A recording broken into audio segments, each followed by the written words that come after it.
দক্ষিণ ভারতের স্থাপত্য, সংস্কৃতি, শিল্প এবং রান্নার এক অনন্য সম্ভার নিয়ে আমাদের আজকের প্রয়াস। চোল সাম্রাজ্যের গৌরবময় স্থাপত্য, সরস্বতী মহল লাইব্রেরির জ্ঞানভাণ্ডার, শাস্ত্রীয় ভারতনাট্যম নৃত্যশৈলী এবং দক্ষিণ ভারতের জনপ্রিয় খাবার সবকিছুই আজ আমরা তুলে ধরব। চলুন, চিত্র এবং ইতিহাসের আলোকে আমরা এই ঐতিহ্যবাহী ভ্রমণে পা বাড়াই।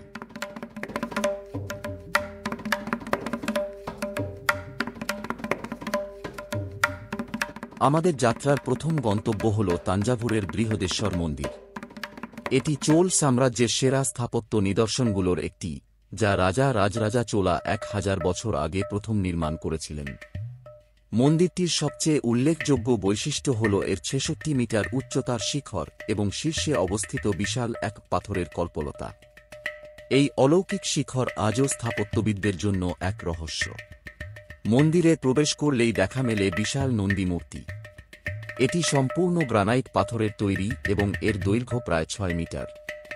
মন্দিরের দেয়ালে খোদাই করা চিত্রকলা এবং ভাস্কর্য চোল যুগের শিল্প ও সংস্কৃতির পরিচয় দেয়।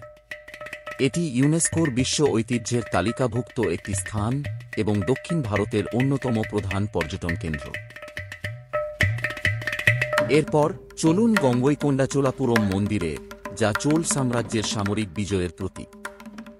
রাজা রাজেন্দ্র চোলা প্রথম, রাজা রাজরাজা চোলার পুত্র, এই মন্দিরটি নির্মাণ করেন।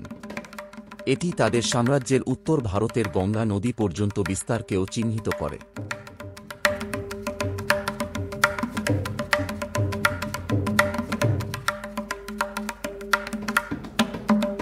মন্দিরের স্থাপত্য বৃহদেশ্বর মন্দিরের সঙ্গে সাদৃশ্যপূর্ণ হলেও এর অলঙ্করণ এবং সূক্ষ্ম ভাস্কর্য শিল্প আরও উন্নত। মন্দিরের গর্ভগৃহে বিশাল শিবলিঙ্গ রয়েছে, যা চোল স্থাপত্যের শক্তি এবং সূক্ষ্মতার মেলবন্ধন। এই মন্দিরও ইউনেস্কোর বিশ্ব ঐতিহ্যের তালিকায় অন্তর্ভুক্ত। এটি চোল সাম্রাজ্যের সৃজনশীল এবং ঐতিহাসিক প্রতিভার এক জীবন্ত উদাহরণ।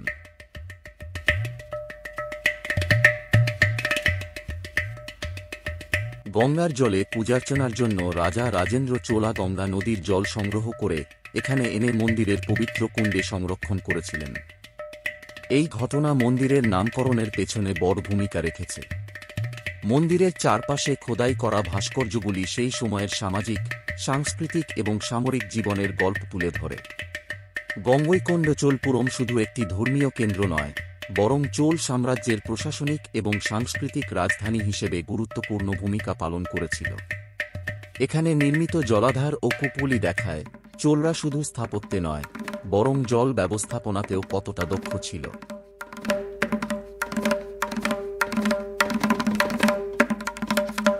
এরপর আমরা পৌঁছে গেছি তাঞ্জাভুরের আরেকটি ঐতিহাসিক স্থান, সরস্বতী মহল লাইব্রেরিতে। এটি ভারতের অন্যতম প্রাচীন লাইব্রেরি এবং তাঞ্জাভুর রাজাদের জ্ঞান এবং সংস্কৃতির প্রতি শ্রদ্ধার প্রতীক। এই লাইব্রেরি প্রতিষ্ঠিত হয়েছিল নায়ক ও মারাঠা শাসকদের আমলে এবং রাজা সাফোজি দ্বিতীয় এটি আরও সমৃদ্ধ করেন। এখানে সংরক্ষিত রয়েছে তামিল, সংস্কৃত, মারাঠি, তেলেগু এবং অন্যান্য ভাষায় লেখা 49,000-এরও বেশি পাণ্ডুলিপি। এই লাইব্রেরি জ্ঞানচর্চার এক অসাধারণ ভাণ্ডার, যা আজও ইতিহাস ও গবেষণার ক্ষেত্রে অমূল্য ভূমিকা পালন করে।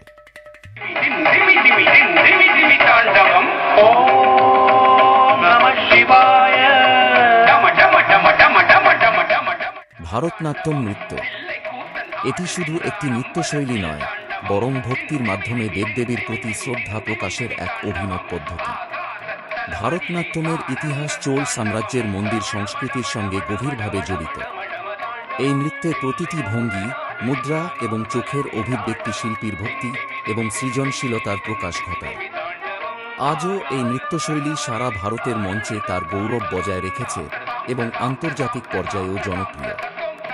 বৃহদেশ্বর মন্দিরের প্রাঙ্গণে আমাদের সৌভাগ্য হয়েছিল সাক্ষাতে এই নৃত্য উপভোগ করার।